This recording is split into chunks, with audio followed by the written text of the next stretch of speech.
Oh, is that the beginning of it? Is that the beginning of it? This does sound like something like you show film clips of racing with, doesn't it? Doesn't it? Somebody. Knack, knack. Hey, it's BT with Tales from the Gemini. And I have a guest on today. I'm so excited. Thank you, Wyatt, for that music, man. That music that's racing music. That's when you show highlights of people racing motorcycles getting messed up. Like, oh, I broke my arm. And the next thing you show somebody doing a knack, somebody doing a triple, doing a double. Anyway, I have a guest on. I know she's going to call it, hit up exactly at 12:05. She is precise. I can just tell she's going to be precise. I don't have to worry about her. She's not like Dion. You know what I mean? Yeah. Dion's show starts at 12. He'll get her like 11:53. You know, where are you, Dion? I'm parking the car, man. You know what I mean? This woman's on time. I'm interviewing Stefy Bau, and I'll do it all when she gets on. And that's why I like to do it, just to have them come on and do them that way. And this is my time to talk to the people right now. So I want to thank everybody, man, for this show. It's going so well, getting so much positive feedback. And I'm loving what I'm doing. My other podcast with Dion Curry is called Sorry We're Canceled. So if you guys wanted more of a comedy kind of, we talk about the topics that are going on today, but we make them funny, as only two comics can do. So if you get a chance, go to Sorry We're Canceled. That's the other podcast I do. Catch it on Instagram. You can hit the social platforms are YouTube, Instagram, Facebook. How about Spotify? Yep, Spotify. And then Apple Spotify also. Podcasts, Apple Podcasts. And Apple Podcasts also. So go to Sorry We're Canceled if you guys want just straight comedy and just tomfoolery. But this one is one of my favorites because I get to interview people and I love hearing the stories of their life because everyone I have talked to, everyone has entered adversity and they came out on the positive side of it. And that's what I like about this. If it inspires me, I know it's going to inspire you, and that's why I do. I know it sounds corny, but man, I love this. When I leave here, I'm so charged up and happy, and it excites me because sometimes, even as an adult, I think the older you get, the more kind of ho hum you get. Is that her? No, but I'm gonna play this video. I'm gonna play this video right now for you. I'm gonna introduce our guest through the video, and by then she's gonna hit me up on the click. So yeah, play the video, Wyatt. This is my guest for today, Miss Stefy Bau. Hit it up. Anytime now. Anytime, Wyatt. Anytime, buddy.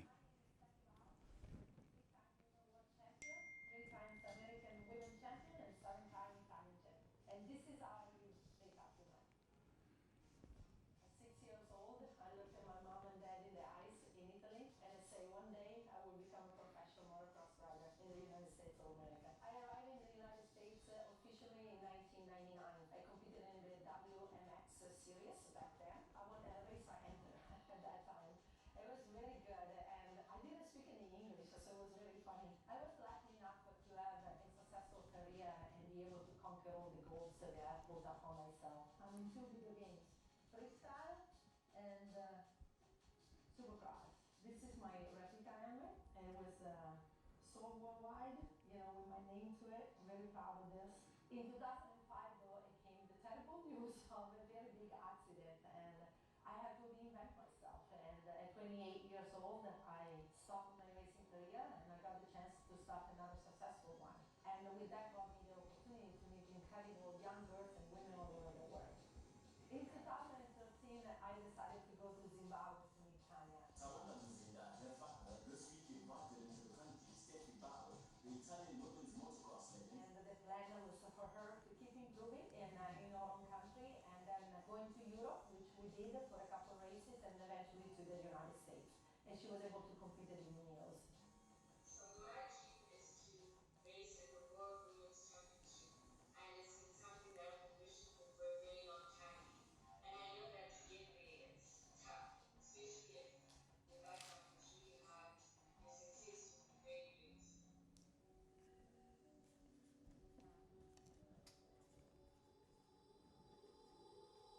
How great was that? Is she clicking in yet? Yep, I'm gonna bring her up. Oh, here we go. I love it. Show me that. That's my favorite part. Show me when they click in. Oh, I love this part. This is my baby coming on. Can I just say I love this woman? I love this woman. Here she is right here. Oh, here we go. Here comes my baby, Stefy. Here comes my baby.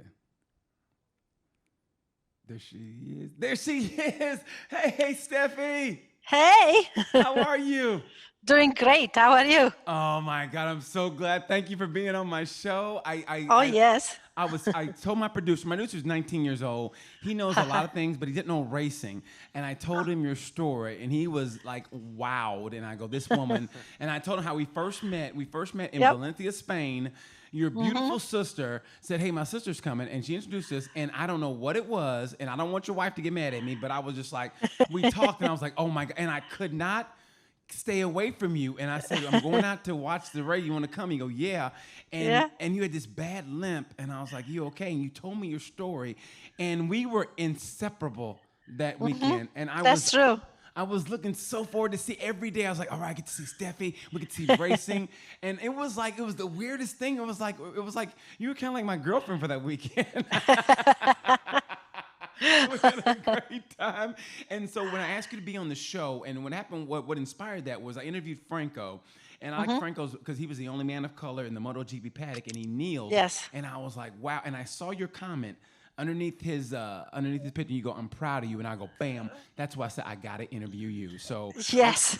I showed the little intro video of you and everything, but I just want people to know everything you've done before, and it's gonna be boring, but I just want the people to know how great you are. You're the first woman in motorsport to have a signature helmet. You know, like if you don't know racing, people dorks like me, we like to have helmets, make me think like I'm the Black Mark Marquez or I'm the Black Rossi. You know what I mean? But you were the first woman to have a signature helmet. You were the first woman to compete against pro motocross racers in Japan in 2002. You're the first woman motocrosser to participate in a national TV show. You're the first woman motocrosser to have a video game in her.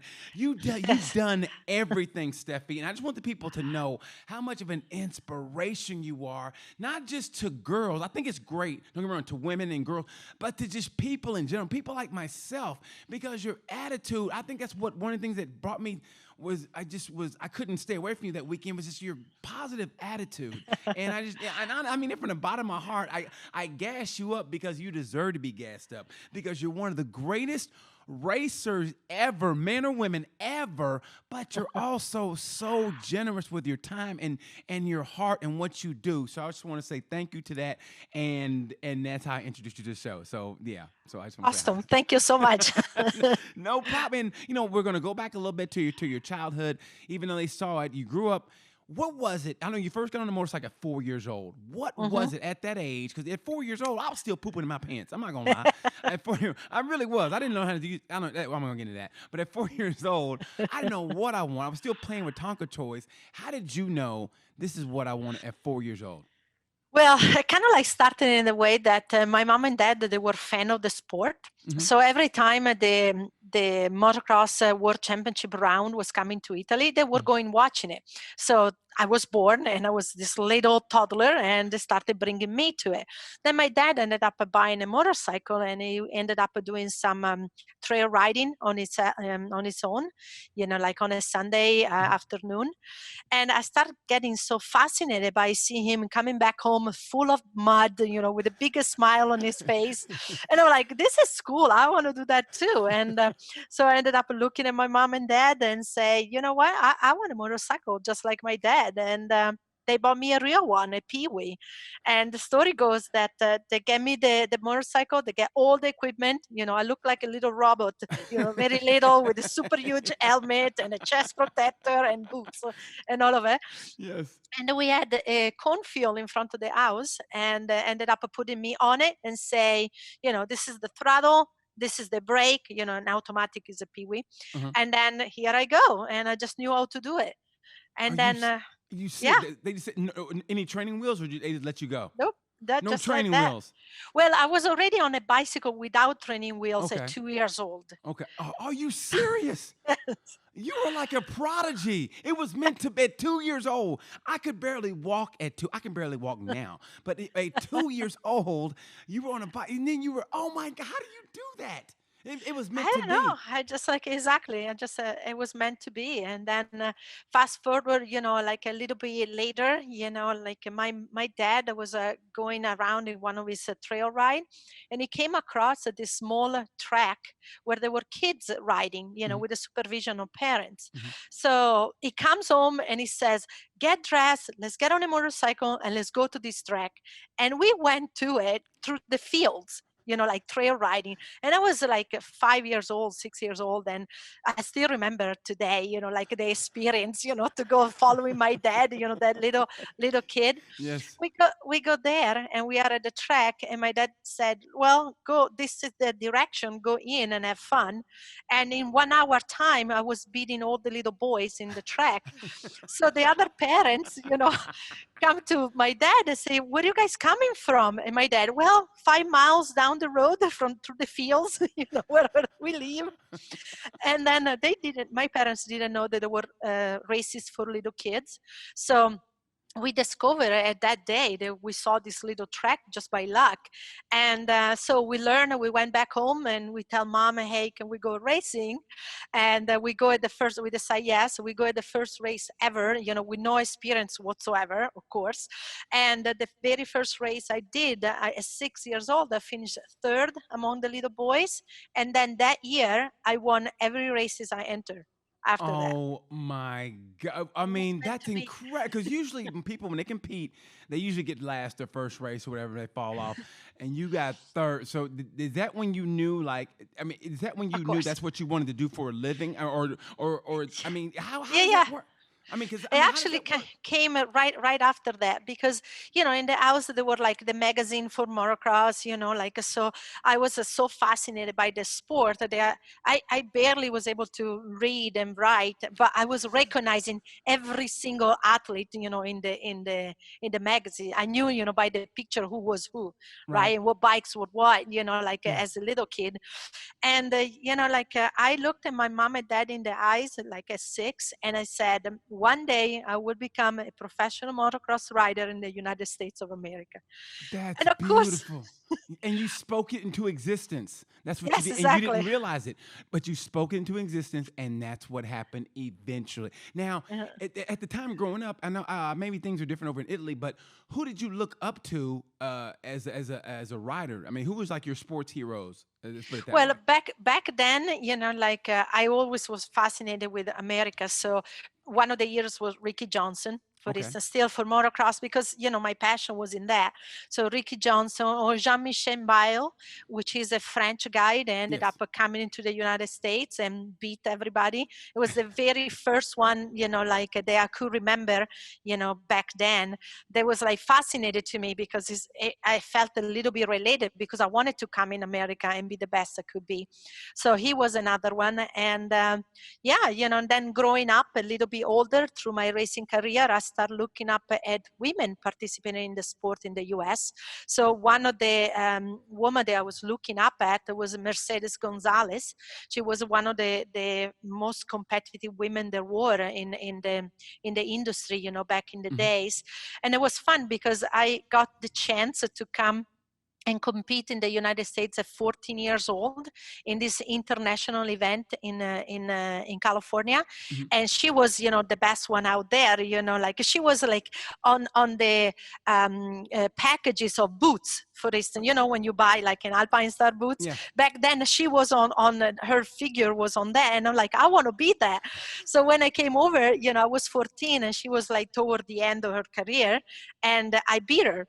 And since then we became good friend and Wow. mad respect for each other. And then like I was not even able to speak English back then, but How, it how was bad? How, great. how bad you beat her? How bad you beat her? Did you get first? You get second, or? Yeah, I got first, she got second, yes. But Wow. at 14 years old, I'm like, wow, this is so cool. Beat your idol. It doesn't really happen that often. How does that mental play? I mean, I watched your interviews and read everything about, it, but you said, I mean, you said, okay, I'm gonna go over there and I'm gonna beat her. I mean, but it wasn't a cocky. It wasn't like it was just like it's like you wanted to better yourself, but it wasn't like a confidence. It's like, hey, I look up to her, but I want to go over there and I want to beat her. And you did that. And your friends. And there's somebody else you mentioned it. And that's what I learned. I loved about your interviews. It was like, I want to compete against the best and beat them, but it wasn't a shove it in your face kind of beat them. It's like, it's like you wanted to better yourself by beating the best. Yeah, well, there is a little bit of cockiness, I have to say, because I mean, every single athlete you interview, it goes through a stage of the life that you have to believe that you are the best thing that ever walked on earth. Otherwise, you can win. It just comes with the territory. But as soon as you grow, as a person, as an individual, then you learn that is important, when you're racing, but it's also much more important to create this very meaningful relationship that lasts a lifelong. So that's why, for me, it was also important, to be the competition, but also, to establish a sort of like a relationship that could be beneficial, later on in life. Right. Okay, so talk me into, which I thought was a very fascinating story, on how you got over to the United States, because there were, correct me if I'm wrong, there was a competition and you qualified, but then the Italian racing, so whatever it was, they called and said, hey, you can't compete. And tell that story. I think it is great. So, I was 17 years old and I was, fairly cocky, like I said. And, I wanted to become the first woman to compete in the World Championship of Motocross. Okay. So being in Italy, what you dream, is to compete in the MX GP. Right. So, I back in the days, the only way to be able to be selected was through a trial that you could do, in your country. So in Italy, there were the trials going on. And if you were in the top, 20 in the country, let's say, you were getting invited. Right. And then the top 5, it was based on lap times, right? You spend 2 days in this track, and then when it's time, go out, you do your lap time. It's almost like a qualifying, right? Right. So you do the lap time, and the top 5, they were the one that were going to go to represent Italy in the world. I got the 3rd fastest time.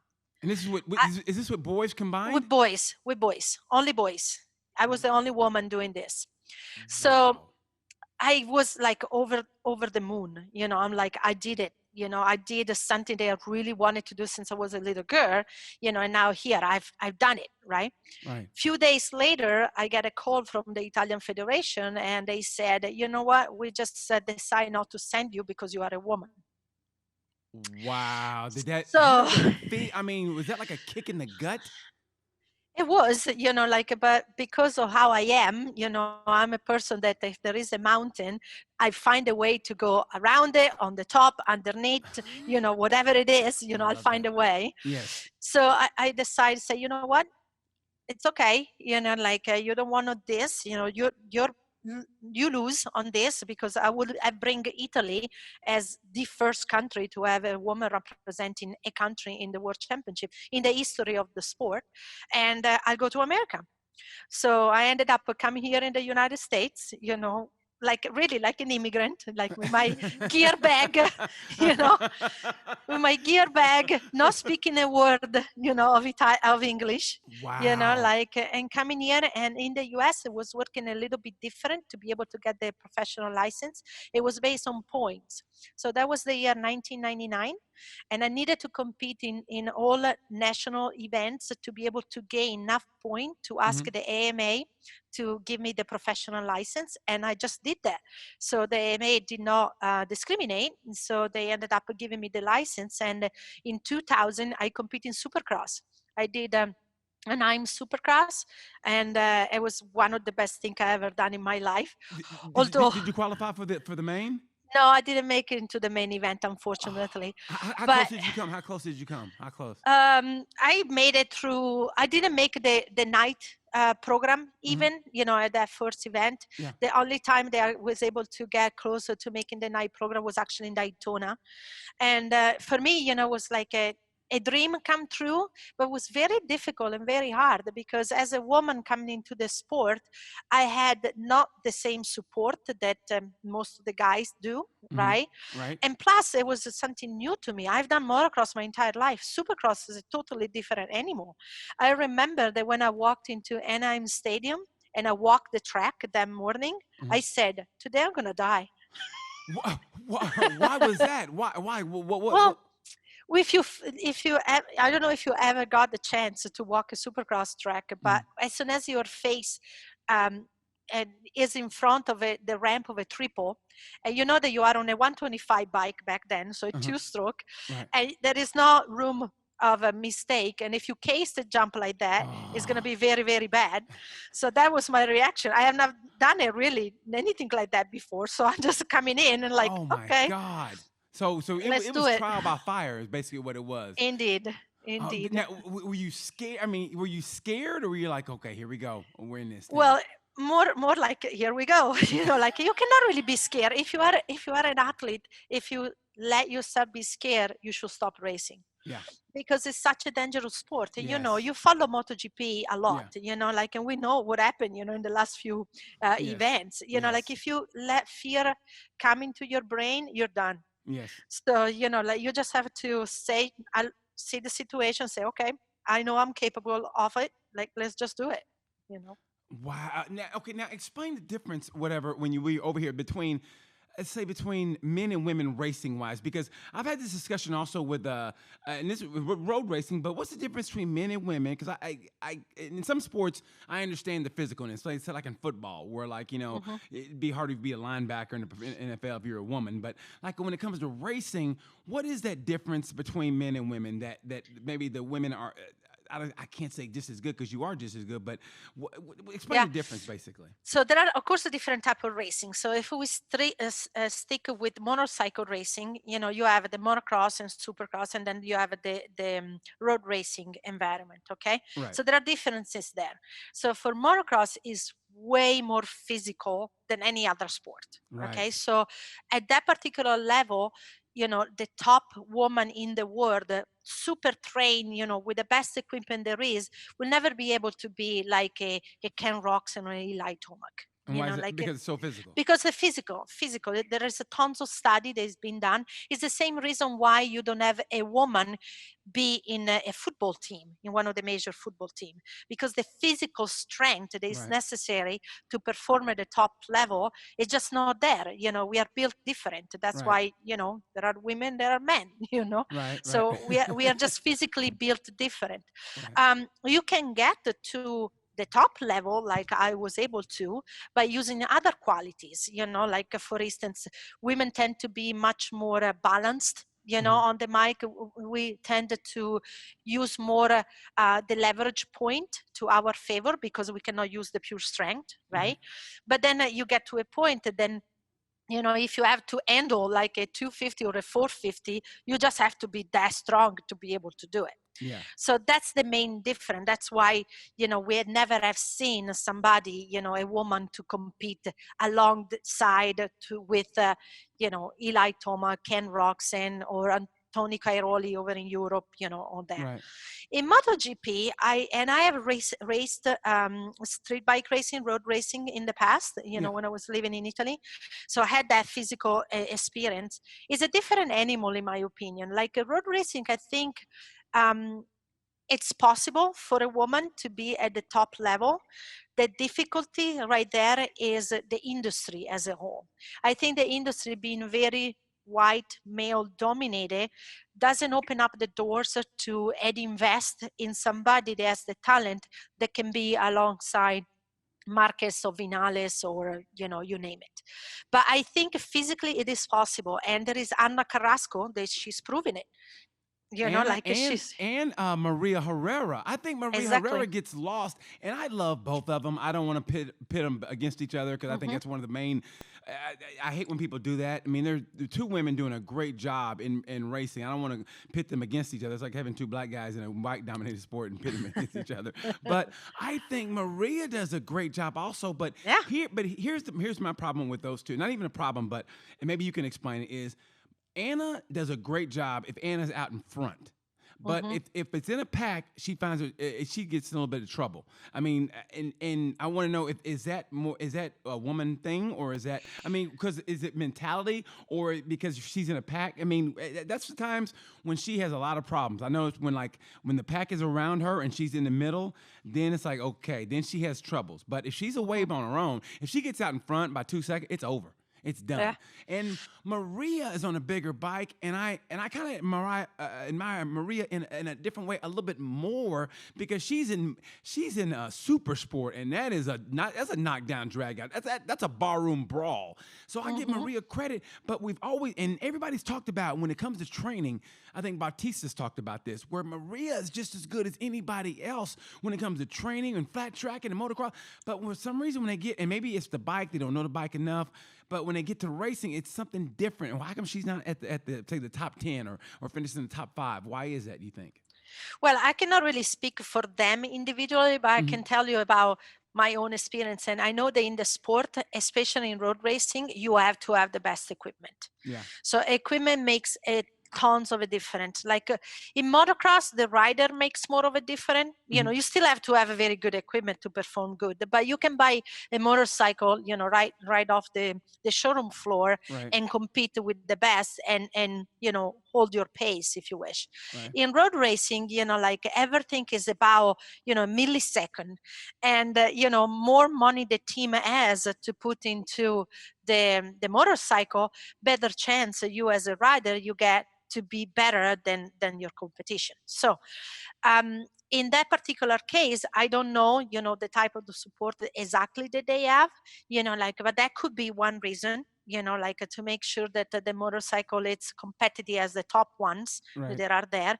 And then, you know, like their motocross, motorcycle, road racing, it's a mental sport. You have to be strong mentally to be able to succeed, right? So you have a lot of pressure, you know, and there is a lot of things behind the scene that a lot of people don't see, you know, contract times, you know, like you might have to even use a particular type of equipment that you don't want to use, but because the team is contracted to use that, you have to. you know, you have to. So, you know, there is a lot of pieces of the puzzle that they have to fit perfectly together to be able to perform, you know, with the best of the best. So I don't have an answer for you why, you know, like Maria is not winning, you know, or why, you know, Anna, when she's in the pack, she feels a little bit more tentative. That's a question that you should ask them. But I can tell you as a whole, there is a lot of different aspects that they have to fit properly to be able to be successful. So maybe they don't have all of the pieces of the puzzle. Okay. Now, for you, let's move on. Like, you've won everything, basically. I mean, you've won everything. Like I said, you were the first one to win every round of the WNA National Championship in '99. You were a 7-time national champion in Italy, 5-time U.S. national champion. Everything's going great. And then we move to 2005. And I remember when you told me the story, and because I noticed your limp first, and I think I asked you, and you told me.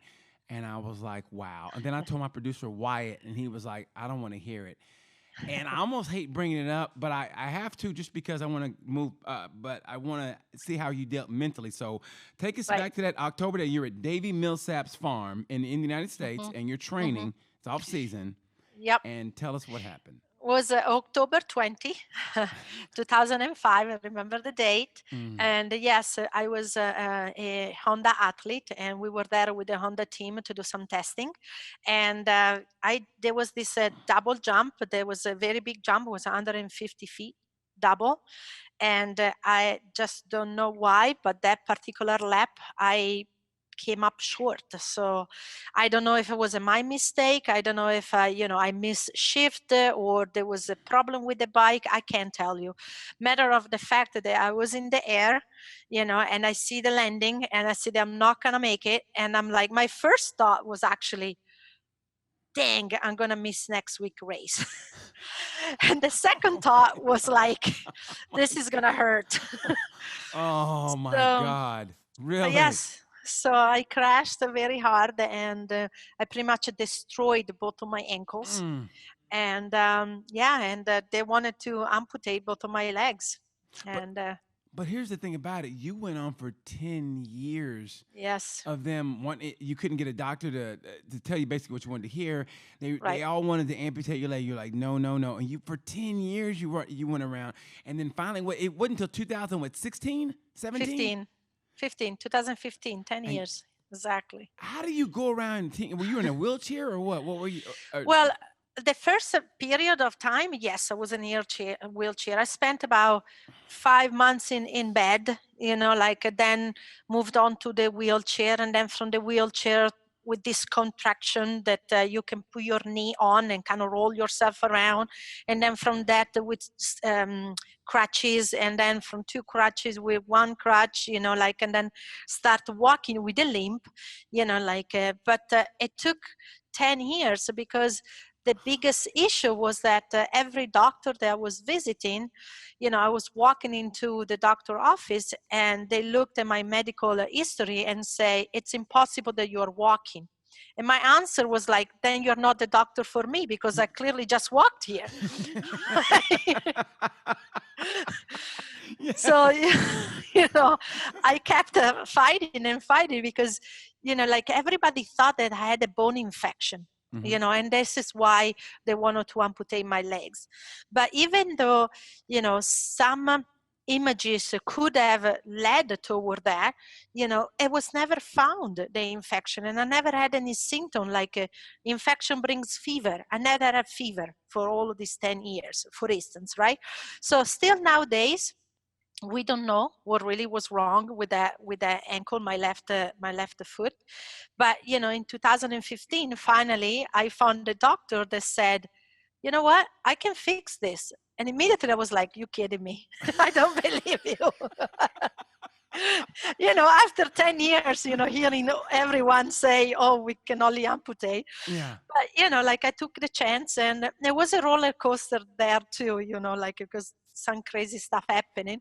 But at the end of it, like I have my leg, it's good, it's the best I can have for now, and and I have a smile on my face. Okay, now, everything I've read about you, all the interviews I've seen with you, nothing but inspirational and positive. But in those 10 years, and, you had to give up racing. That was your life. And, you're sitting there and they want to amputate your leg and you can't find a doctor that tells you what you want to hear because you know your body. And you're like, no, it doesn't need to be amputated. Was there a time where were there dark days or did you allow yourself to feel like sorry for yourself for an instant and then you had to snap out of it? How did you get through that mentally? That's what I want to know because like at the very beginning, it was incredibly difficult because the life that I knew up until that point all of a sudden stopped. So I didn't have a plan B. You're a racer. You think, like you can race forever, and even though, I was toward the end of my career, I was already 28 years old when I had this accident, and motorcycle racing is a young sport. So, that you're like toward your way out, but still, like you always think you're going to get like at least 2 or 3 years more, into the sport. Right. So everything stopped all of a sudden. And then it really was like, and now what? What's going to happen? So I did have a lot of dark moments, at the very beginning, also dealing for the fact that they wanted to amputate my legs. So it's like, what I'm going to do, but then, having my parents, they always supported me, and my sister always supported me, we just like looking at it, and it's like, I just said, if this has to be it, then I'm gonna win an X game gold medalist, with an amputated leg, like I'm gonna go to the Paralympics, like do something like that, That is so, great. try to come up, like with the willingness to react, which is very characteristic of a motorcycle racer, like you crash 10 times, you get up 11, and then even if when you're up, you're broken up, you still find a way, like to find a way. And yes, so I turn the negative into positive, and I start train my brain and say, up until this point, at 20 years old, I had an incredible good career. I was able to put lots of nails in that coffin and inspire tons of people in the world. Did. Yes. And now I have the chance to do it again at And 28, so that led you to what? Well, led me to a few different things. Like immediately, I was able to become the general manager of the Women World Championship, which that was incredibly fun because I got to explain and bring my knowledge, and way to do things that I was doing in the sport for all the girls. Right. So like I was kind of like the mom, of the girls that started to race, Yes. and become successful in the sport, and grow the sport as a whole. And then a few things happen, like in my career, and then fast forward to right now, which is what I'm doing. I open up an esport agency. So Yes. for the people that they don't know what esports are, they're super fun. And what it Yes. is pretty much, playing video game in a way of a tournament. And because of what happened with COVID and a lot of people staying home, more and more sport are starting to look at this as an option to bring more people, new people, into the sport of motorcycling and motorsport as a whole.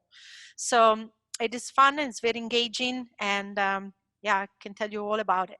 I'm not gonna lie. Whenever I heard esports, I go, man, I don't, I'm not a gamer. Never was a gamer, and I was like, okay, whatever. And so, MotoGP has that esport championship, and I was like, and I think I was bored one day. I said, okay, I'll watch it. And I was in actually Valencia, and they were having it in Valencia, and so I was in a hotel. Like, okay, I'll watch it. And I'm not gonna lie, I was like, oh my god, this is so good. And I was glued to my computer. I was like, this is incredible. So now that you're on that end, and you were the first woman to have a video game, Yes. that's what's incredible. So you know a little bit about this, and so now you're involved in esports, and the winner of this actually gets a #1 plate, just like the actual champion of a Supercross, right? Yeah, so like what we were able to do is to create a relationship and a partnership with the AMA, the American Motorcycle Association. Mm-hmm. And with them, we are going to be the promoters of every esport championship for the United States. So that means that a little kid, let's talk about motocross or even road racing, right? A little kid that will not have the opportunity to buy a motorcycle to get into the sport. Right. Now, they can start to appreciate the sport from the gaming side, because the entry level to start playing is much lower than the cost of buying motorcycle and gear and whatnot. But they will have the possibility to race the digital championship and become champion. So the goal and the big vision is to be able to bring these people then, that they are passionate about the sport, transform them into consumer of the industry, and then with time get them on a motorcycle, get them to buy into the industry, and then be alongside their idol. And even though they might not have done it in the way of racing, and compete and be on the racetrack with their idol, they can still get there in a different way by becoming an esport champion. How great is that? And also, here's what I love about you.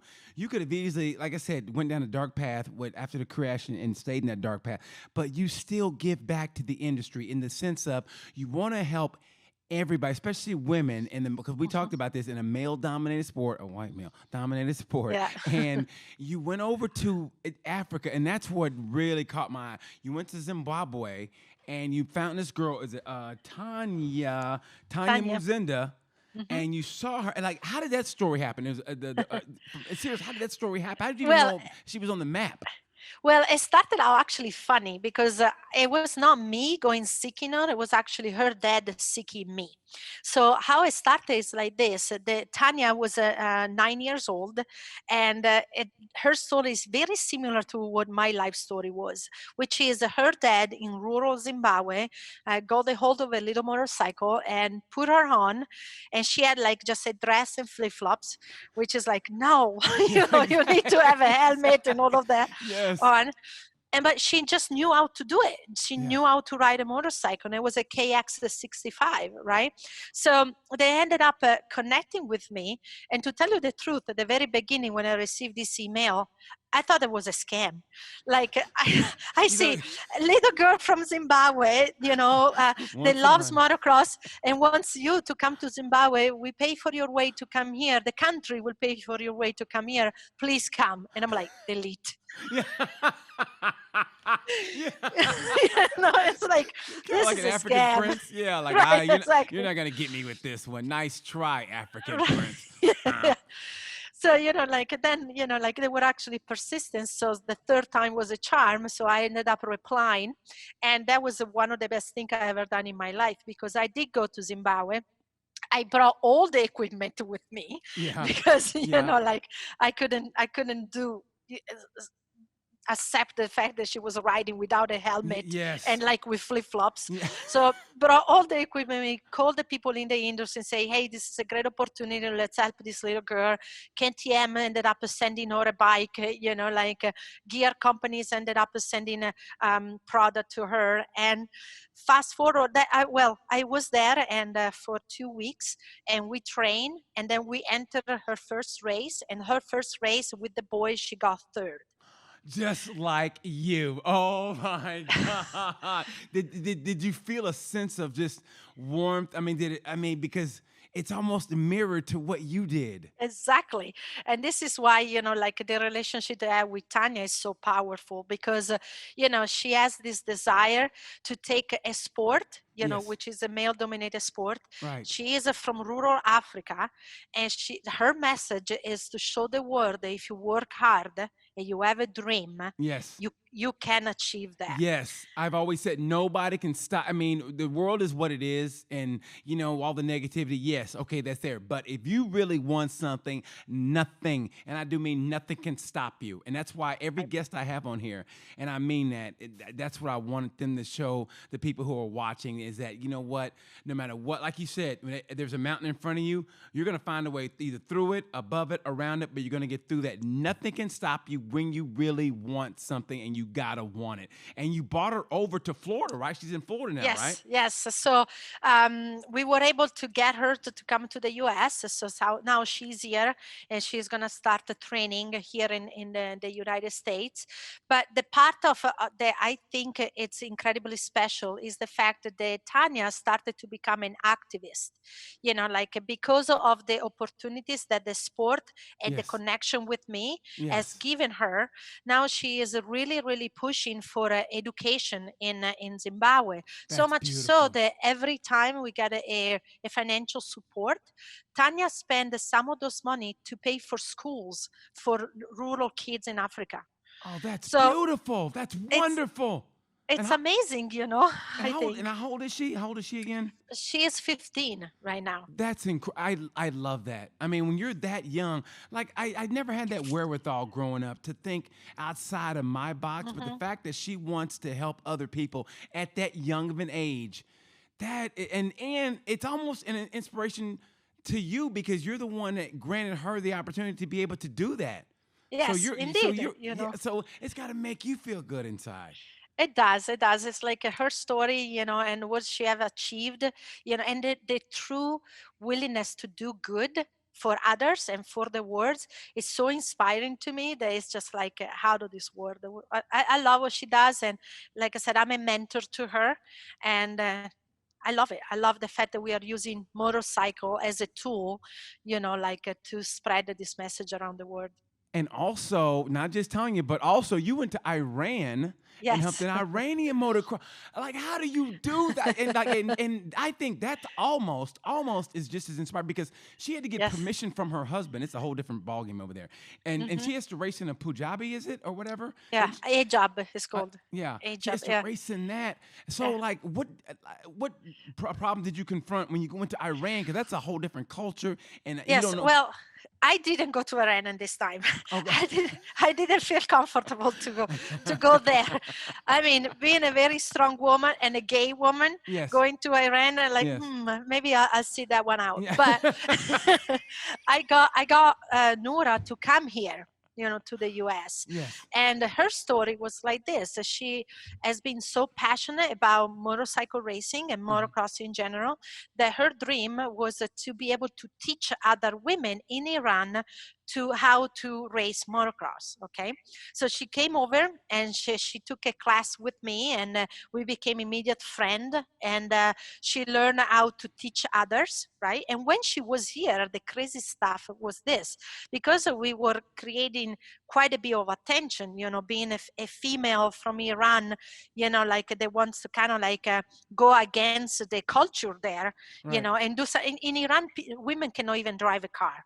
So let alone, you know, ride a motorcycle and teach other women to do that, right? Yes. So Wow. that's the level over there. So, you know, her wanted to do this, you know, I generated a lot of attention around her that we got media to start talking about. So this went back to Iran. And when she was here, she got an email and saying that if you come back home and you continue to do what you're doing, we're gonna stone you. Oh my At that gosh. level. So me, I'm like, hold on a second here. So I pick up the phone, I called CNN and say, I have a story for you. And they came over, they ran the whole story and then turned the thinking positive, meaning like because we create so much mainstream attention, then the governor of Iran came back and brought to Noura and say, okay, we're not going to stone you anymore if you come back. But, you know, like you can do this in only a specific area and only during these times. But that was already a win, right? Wow. So And then from that, she became an activist as well, you know, know how to, you know, and that's all be because of you. But now it's all because, I mean, you kind of brush it off, but it's the truth.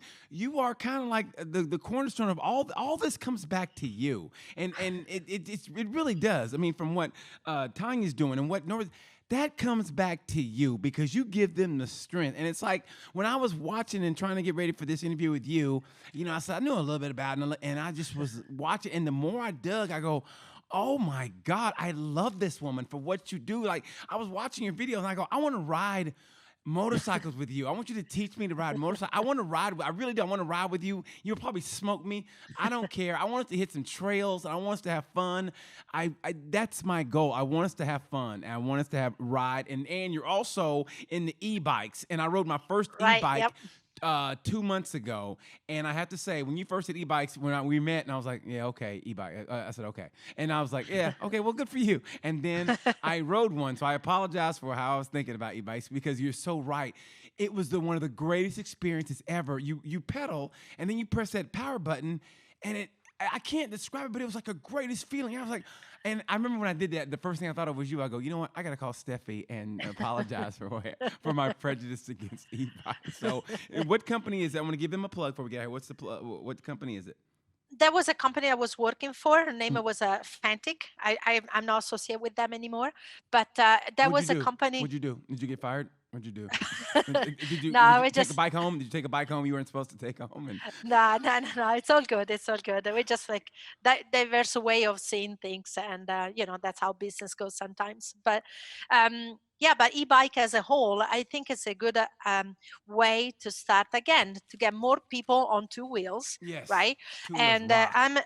I'm a very big supportive of doing things for the climate, you know, in the environment. And I do Yes. believe they, especially in metropolitan area, Yes. e-bike can be a different way of transportation. Yes. And it really empowers people that, you know, like they will probably not even pick up a bicycle, you know, if they didn't have that little bit extra power. And it is a little bit, but it's not like out of this world. You know, you just feel like, how I like to describe it is just like you feel like a teenager again. Yes, don't you? I can't. The same thing. I can't describe, but it was one of the greatest feelings. I go, you know what? I owe her an apology when I started riding. And being the leader that you are, have you ever thought about doing anything political? I mean, if you're running for office, because I mean, it's hard to describe here on this interview. But when you meet you, there's something about you that makes you go, you know what? Yeah, I can do it. Yeah, I mean, when he talk to you, and you've been around you for a little bit, you just feel like you could make me move walls. I mean, honestly. And so I was thinking, and you made those two women from other countries, and they have a whole different set of rules over there. You know, one woman's about to get stoned because of you, and she's still doing. So you have a leadership quality that, and you're the greatest story. You're the story of America. And you came over here, spoke very little English.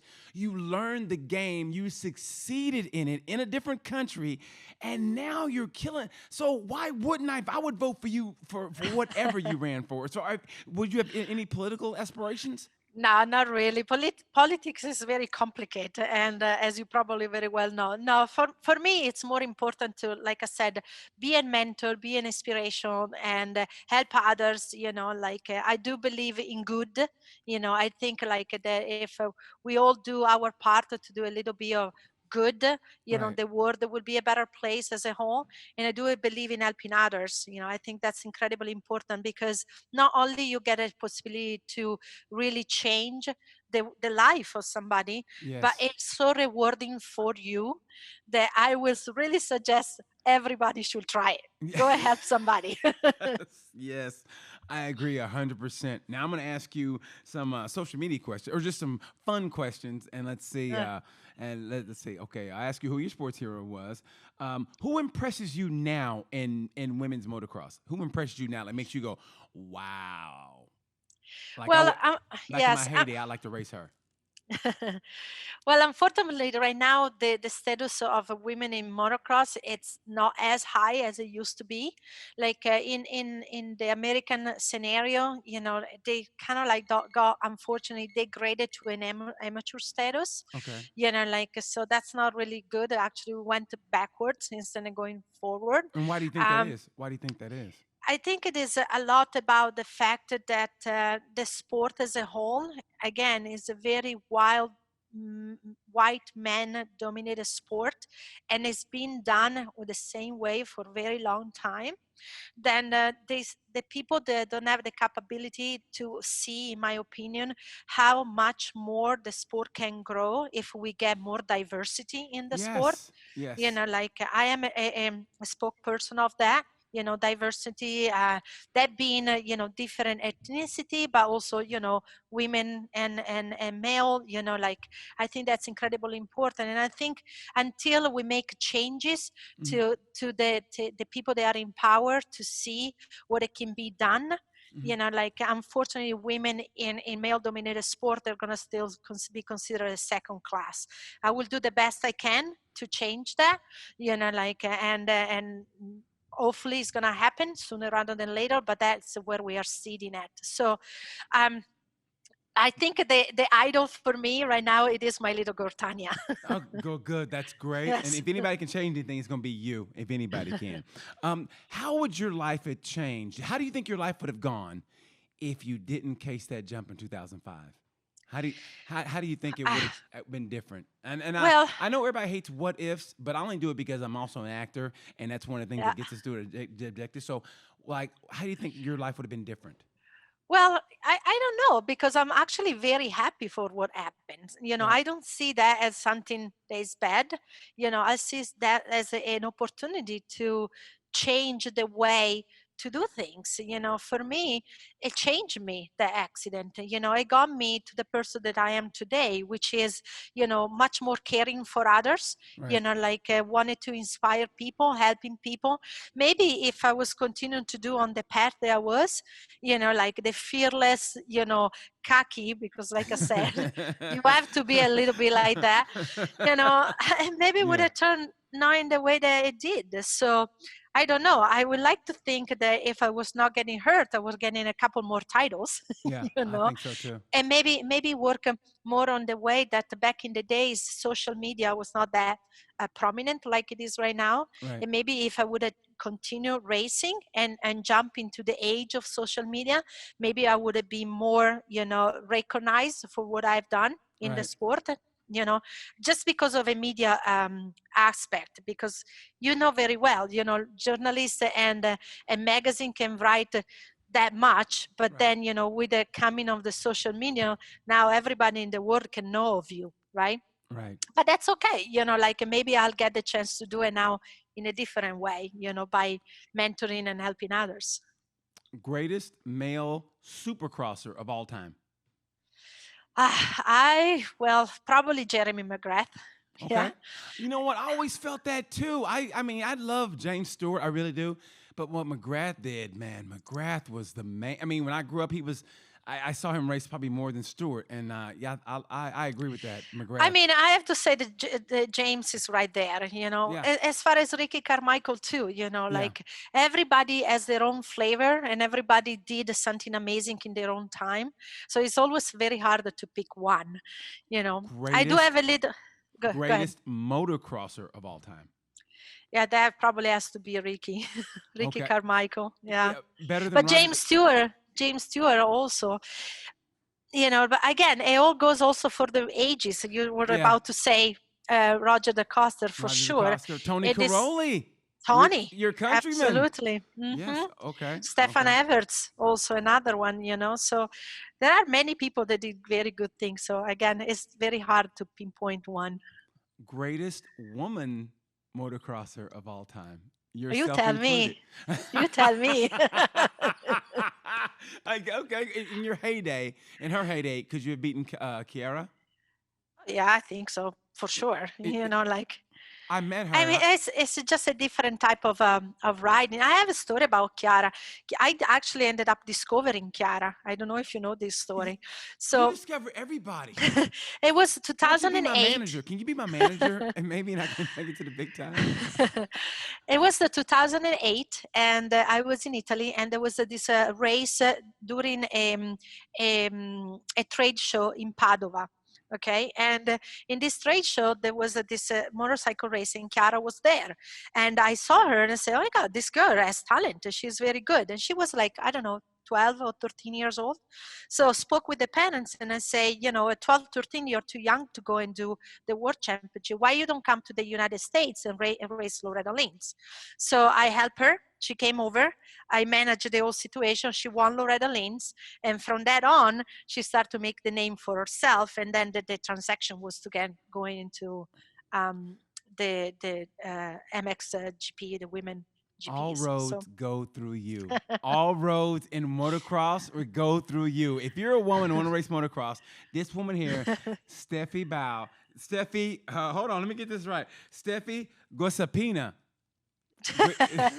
Yes. That's your middle name, Stefy. My middle name. Yeah. My middle name. No, yes. I hit your sister. I hit your beautiful sister up this morning. I said, "There's something I gotta tell me something." She goes, "Okay." She hates her middle name, so call her middle name. And that's why I had to wait to the end of the interview to do it because I don't want to get you in a bad mood. So No, that's it's why all I waited good. for the interview. But my God, Steph, honestly, I could literally talk to you all day, and I think I've done it before. We've done it before. Yeah, we did. When we were in Valencia, and honestly, Yeah. I never got tired. It was one of the greatest experiences talking to you, and to have the pleasure to talk to you, to get the world to know you now. And I just, and at this time, in just the world, especially America, I think this story needs to be told because, like you said, it was before social media. And, and let's just be honest, man, women don't get the credit or accolades they well deserved. And so your story needs to be out there. It's such a great story, and you continue to inspire. You continue to, like I said, from Tanya to the woman from Iran, and everything you've done, you turned to gold, and you turned that. Like I said, your ankle's exploding. They wanted to amputate it, and you took that negative, turned it to a positive when you could have went down a negative path. And I just thank you so much for allowing me the time to seriously get your story out to the world. To my producer Wyatt, who's 19, he plays basketball. He didn't know anything about you. And I told him, he was like, "Wow." So hopefully he'll get a motorcycle, and you can teach him. And you never know, he might be a motocross racer. You never know. So, man, thank you so much, Steph. Anything else you want to plug before we get out of here? Anything else? Any company? Yeah, I would like to say if anybody wanted to learn a little bit more, how e-sport are getting involved into motorcycle racing, you should follow our website. There is Init Esports. Init is INIT esports.com. And we'll post, what's going on in the world and also on the social media. And you can feel free to follow me too. All my social media are at Stefy Bau. So it's super easy to find me. That's right. And honestly, you will not be disappointed. She continues to inspire and inspire me. And I'm being dead serious. Now, I literally want to put on a motocross outfit now, and I want to go, and I just want to go up a mountain right now. I really do. So thank you Awesome. again, Stefy, so much for for taking your time out. And I appreciate it. I really do. Thank you so much. I really appreciate it too, BT, and it's always a pleasure talking to you. And I'm sure next time I'll see you in person, we're gonna spend the whole day together. Please do. If you come through, I know you're in Maine right now. Are you driving or flying? Driving. It's just like for the time being, I'm just here. If you drive through Indianapolis, stop through, and I will let you take me out to eat and pay for it. So please. Right on. Sounds good. I look forward to it. Thank you so much, Stephanie. Go be with Thank your you wife. so much. Have a great day. Thank you so much. Thank you, everybody, for watching Tales from the Gemini. I hope you enjoyed this episode. I enjoyed it thoroughly. My friend Stefy Bau. Like I said, if you want to ride, know somebody wants to ride. You don't have to be a woman, a man, woman, whatever. She continues to inspire anybody on this earth. So be better to everybody. Thank you so much. Like we say around this time, peace.